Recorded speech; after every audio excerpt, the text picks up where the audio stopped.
Good morning. This is Ian R. Crane. It's the morning of Tuesday, the 20th of March, 2018.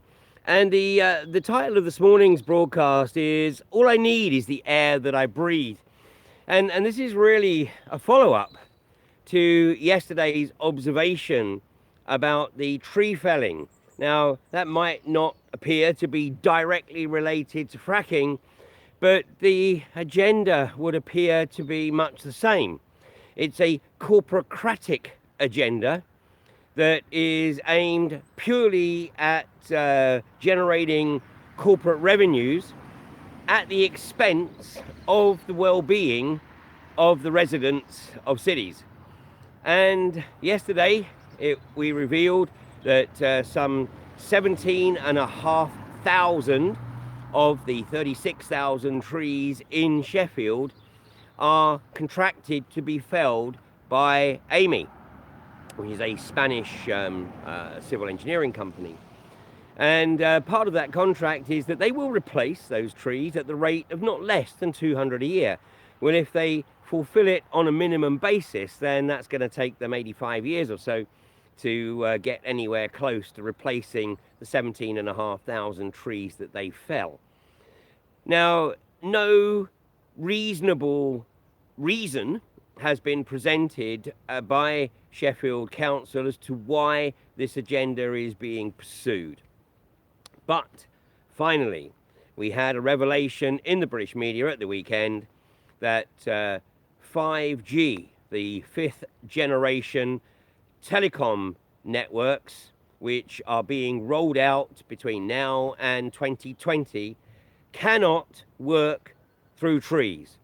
And what we're seeing throughout the US, in towns that in some cases were literally built in forests and have risen up in forests and have maintained as much of the foliage as they possibly can, are now being culled of their trees to facilitate 5G.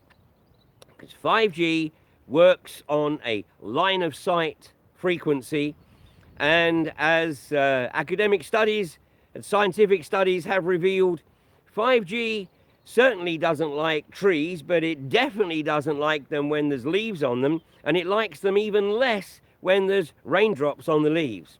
So the only way 5G can work effectively is to have clear line of sight.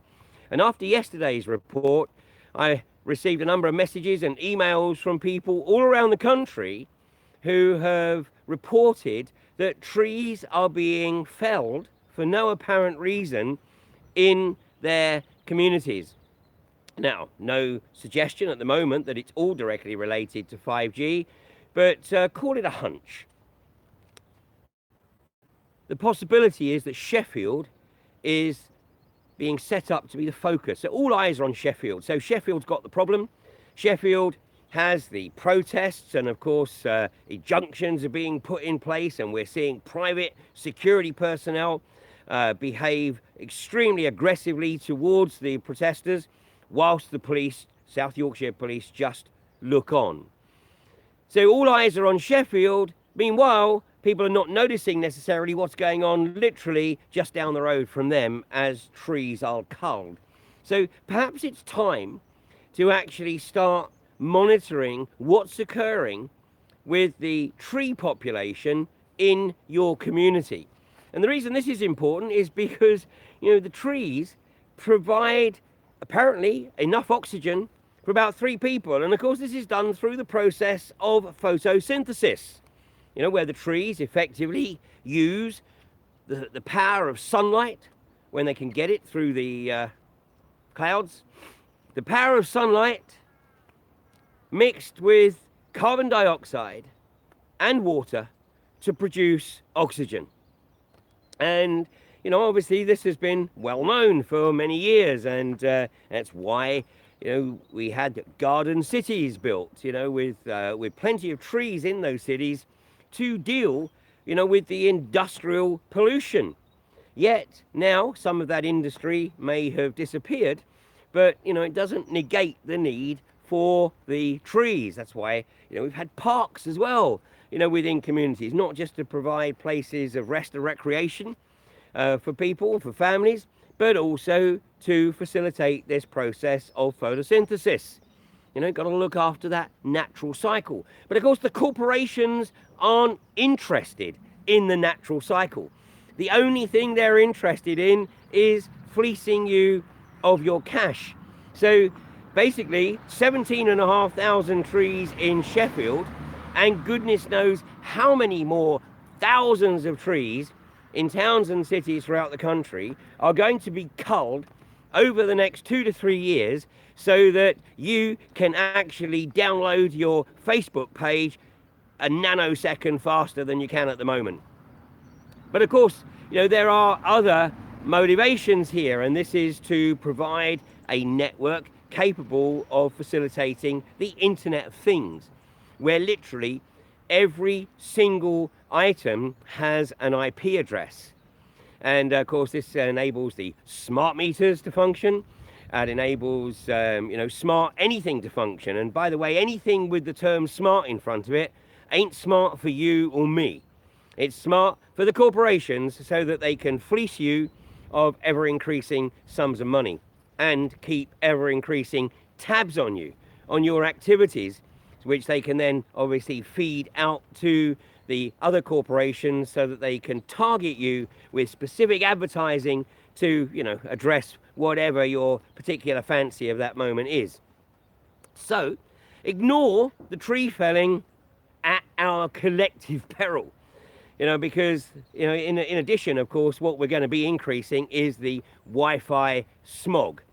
And, an increasing number of people are starting to notice that their sleep patterns are disrupted because of the prevalence of Wi-Fi signals. I mean, because I spend most of my nights in a field now, I've become sensitive to having the phone. If the phone is alongside me and I forget to put it on flight mode, then immediately I wake up in the morning, I know that I left my phone on, because I have a bit of a fuzzy head. And has nothing to do with any other substance, because I don't drink and I certainly don't partake in anything else. So it's down to the phone signals. And, when I'm in a city, then my sleep pattern is very much disrupted because of the phenomenal levels of Wi-Fi. And it's just something I have to deal with. Some people are more sensitive to stuff than others. But this is what's coming.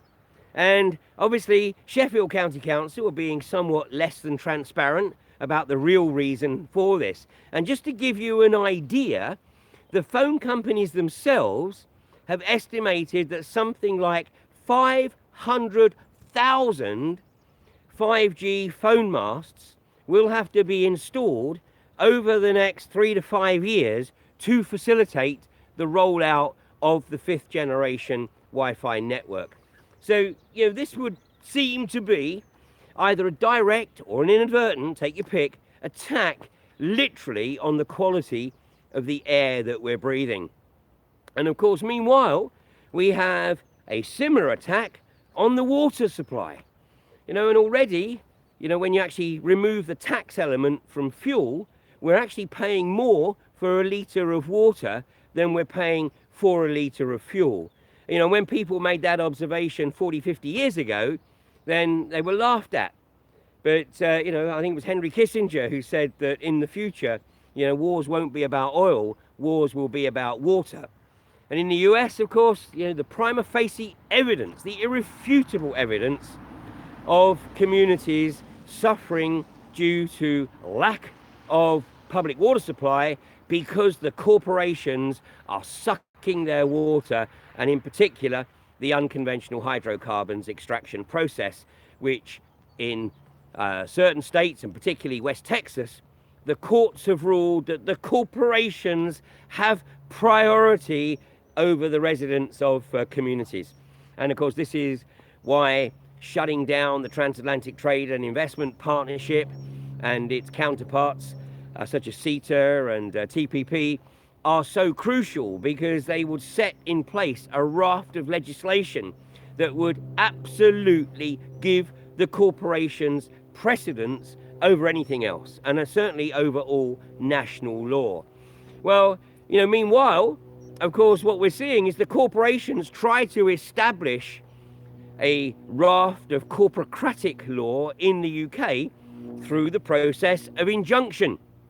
And, whilst it's a known fact that the Metropolitan Police in particular have encouraged the likes of UKOG to seek injunctions to prevent active direct action, to prevent active protest. And of course, other police forces around the country have also participated in these discussions.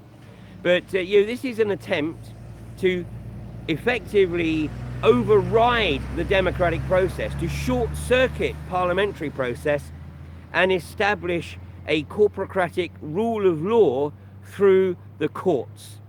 So fortunately, yesterday, the Chief Master, hearing the UKOG application, listened to those who had stepped forward, including, I think it was the Wheeled Action Group and 5 independent defendants. And fortunately, the judge has realised that there is a significant amount of evidence to wade through here. And so rather than grant any kind of interim injunction, he has delayed for something in the region of 6 weeks, a date still to be set. Meanwhile, on Thursday week, there will be a hearing to decide whether or not the costs of those individual defendants will be capped. And of course, if there is any sense of justice, they will indeed be capped. But don't hold your breath if you can actually draw one from the electro smog around you. So the bottom line is that people are increasingly realizing that they are under a multi-pronged attack.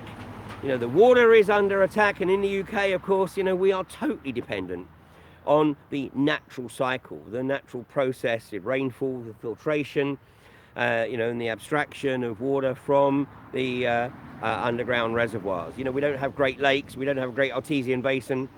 Many of the lakes in the Lake District are, of course, used as reservoirs. In fact, I believe it's, isn't it, one of the MERs there provides Manchester with a significant chunk of its water. But we are totally reliant on the natural cycle, and if the unconventional gas industry ever got a foothold, then, if they got the priority, then, who's going to suffer? Obviously, the residents of the communities. So, meanwhile, here at Missing Springs, this is very much now the front line of the anti-fracking campaign on the eastern side of the Pennines. Yesterday, in fact, just as I was doing the broadcast, the number of police vehicles passing me, made it very evident that there was going to be some significant activity. And certainly yesterday, the kit started rolling in, and I would suspect they're going to try and bring in as much kit as they possibly can over the next couple of weeks before the March 31st deadline here. So if you are over in the eastern side of the Pennines, if you're in Derbyshire, if you're in South Yorkshire, if you're in Lincolnshire, then, forget those county boundaries, because, the contamination that this industry has caused everywhere that it's established a footprint, doesn't recognize county boundaries. So that contamination will migrate across county boundaries, particularly those county boundaries that lie, literally within about a mile or so of the well site. So, one might argue that iGas have chosen this location, and it's a masterstroke on their part, because right up here in northeast Nottinghamshire, nobody in South Nottinghamshire cares because it's so far north, and it's a backwater of Nottinghamshire that few people in the south of the county have even visited, and maybe don't even know exists. And then, Lincolnshire, a mile over that way, South Yorkshire, a mile over that way, and, it's a different county, so not my problem. Well, it is, because forget the county boundaries, it's slap bang between Doncaster and Scunthorpe. And, this prime agricultural land around here wouldn't be prime agricultural land for too much longer if iGas are able to drill and ultimately frack this well here at Missing Springs, and then the other one a few miles away down at Tinker Lane on the Retford Road. And of course, INEOS will be watching very, very closely, and I am sure we'll have some arrangement with iGas where they get access to the analysis of the core samples that they hope to get here, because this well site at Mistron Springs is right in the heart of the southeastern quadrant of the Boland Shale. So whatever iGas draw from this exploratory well will be equally as applicable just a few miles away in North Derbyshire, and indeed over in Lincolnshire. So here's the police coming by just to check what's going on, check the activity on the camp. Here we go, radioing in. Hi guys, yeah, on you go. Jog on. Anyway, so this is the front line now, and as Kirby Misperton hopefully gets a bit of breathing space, then the focus can be here at Mistron Springs. But of course, the only location in the UK that is really under threat of being fracked this year in 2018 now is Preston New Road. And so it really is time to ramp up the awareness of the British Gas connection with Cuadrilla, because if Centrica / British Gas remove their funding from Cuadrilla, then Cuadrilla will be in the same financial mire as Third Energy are, and which effectively prevented Third Energy from getting permission from Greg Clark to go ahead with the frack at Kirby Misperton. So the Achilles heel for Cuadrilla is British Gas. And just as it was community power right across the country that put the pressure on Barclays to refuse to pump any more money into Third Energy, if Centrica, British Gas, can be persuaded that it's not in their best interests to pump more money into Cuadrilla, then Cuadrilla will equally not get the permission that they ultimately need from Greg Clark, because they won't be able to fulfill the criteria of financial resilience. So unfortunately, this game of corporate monopoly, where the corporations are literally seeking to own everything and everyone, is hotting up. And the only thing that is going to stop it is us. It's we, the collective we, those people who have the foresight and the curiosity to look at what's occurring here, and the foresight to be able to see where this is potentially heading. And sadly, the prognosis is not pretty. But we, the collective we, can change that. So, please do take a look at 5G. Let's try and encourage people to decide, what do they want? Do they want to live in tree-lined avenues? Do they want to see, more trees planted within their communities? Or do they want to be able to download Facebook a couple of nanoseconds faster than they do right now? The choice, ultimately, is ours. Thanks for joining me today. I'll be back tomorrow, the solstice, and 8:30 in the morning. So have a great day.